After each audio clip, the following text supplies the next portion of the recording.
Skolēna sapnis ir skolēna apziņas, nekontrolēts redzes, retāk dzirdes tēls. Es sveicināts skatītāji, klausītāji, es nevaru zināt, varbūt pat ostītāji. Un šodien ir jauna diena pienākusi. Šodien ir pienācis laiks jaunam ēdienu vlogam. Šis ēdienu vlogs nebūs tik traks kā iepriekšējais ēdienu vlogs. Šis būs diezgan mierīgs tāds ēdienu vlogs.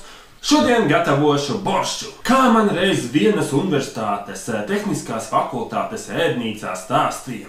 Ja katlā ir tikai bietes un nav iekšā gaļas, tad tā ir biešu zupa. Bet ja tai biešu zupai ir pievienota gaļa, tad tas ir boršs. Lūk, šāda mums te gaļiņa ir, cūkas kakla karbonāde, aptuveni 400 grāmi. Tāda mums vēl ir krējums, ko likt pie boršča klāt zupiņai, un arī pašas bietes. Šīs marinētās bietes ir pagraba krājums, atvedumi no laukiem. Īstenībā recepte ir ļoti vienkārša un ļoti salīdzinoši ātra. Vienīgais, protams, gaļu ir kārtīgi jāizcep, jāizvāra, savādāk. Paši saprotiet, var kaut ko noķert nelabu. Tad sāksim ar gaļu. No sākuma mēs gaļu sagriezīsim, tādos kā nelielos, ne kubiciņos, vairākās trēmelītēs sagriezīsim.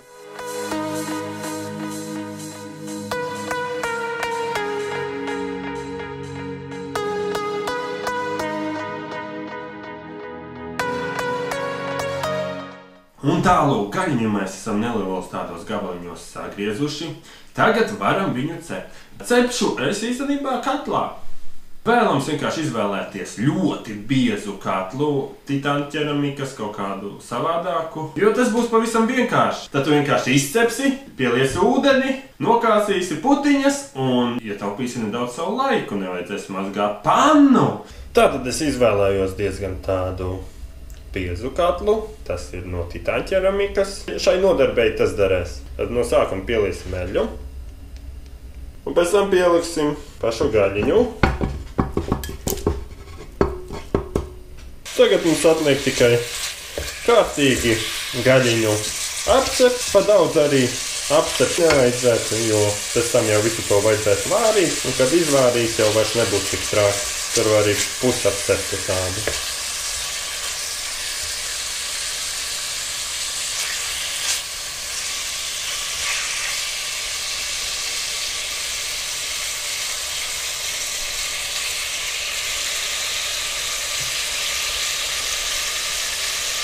Jā, tagad beigās esam. Un tagad, kad mums jau ir gaļa izcepusies, noliejam nost nevajadzīgu eļļu un taukus, kas ir izdalījušies. Matemātika ir pavisam vienkārša. Uz puslitra galda biešu mums būs nepieciešamas 3 krūzes ar ūdeni. Aptuveni 600 ml. Un tagad šo gaļu vārīsim aptuveni pusstundu. Aizmirsu vēl piebilst to, ka vajadzētu tā kā novākt tās putiņas, kuras rodas gaļu vārot. Savādāk buljons nebūs pietiekoši dzidrs. Un tagad pievienojam klāt bietes. Un tagad atkal vāram aptuveni 20 minūtes. Un tā, dārgie draugi, zupiņa mums ir gatava. Un tātad mūsu boršs ir gatavs. Tagad vienīgais ir atlicis noprovēt. Pievienosim skāba krējumu, jo vairāk, laikam, jo labāk. Liksim 3 karotes. Un ko? Aiziet.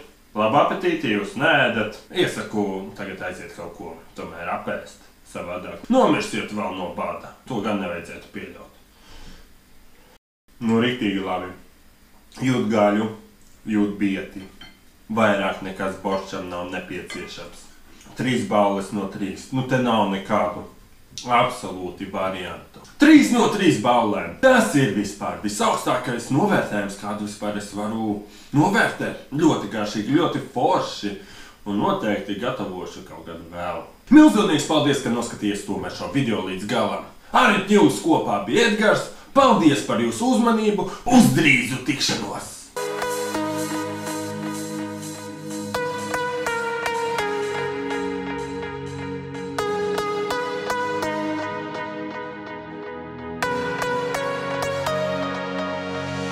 So